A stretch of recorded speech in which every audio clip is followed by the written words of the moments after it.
Good afternoon, traders. Russell Sandiford here for easyMarkets, your weekly market update. Well, what an amazing end to the week we did see last week with the euro taking out 119. It took a while to get there, but on the back of ECB Draghi's commentary and also fueled as well on the other side of that coin, the Janet Yellen being a little bit dovish on the US dollar side of that story spurred the euro dollar through 119 all the way to 119.5 this morning here in the Asian session. That's really going to be the theme and story that plays out over the next 2 weeks as we're now staring down the barrel of that ECB September 7th meeting, where we're likely to see a little bit of an unwinding announced in terms of the QE. Finally, Europe is essentially back on track. So what's likely to happen there, traders, is number one, a reduction in the amount of bond buying that the ECB undertakes going forward. And the second thing that's most important as well is they're most likely to expand the list of assets that they can actually buy, both of which will lift the euro.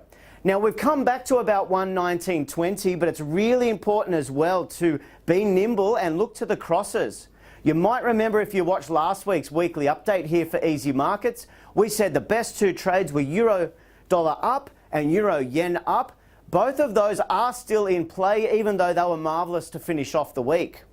Now let's cross to the other pairs for a moment though. The sterling, for example, did see a lift moving one big figure from 28 to 29. And look, where to next for the sterling is really a tough one to pick, if you ask me, because there has been some positive news out of that camp, but there's also still a lot of uncertainty around the Brexit story. So look, moving off the cable, I think there's better opportunities. If you actually look to the euro, and euro crosses still for mine the best way to play out. The commodity currencies had a very interesting week. The Aussie and the Kiwi both lifted again against the US dollar.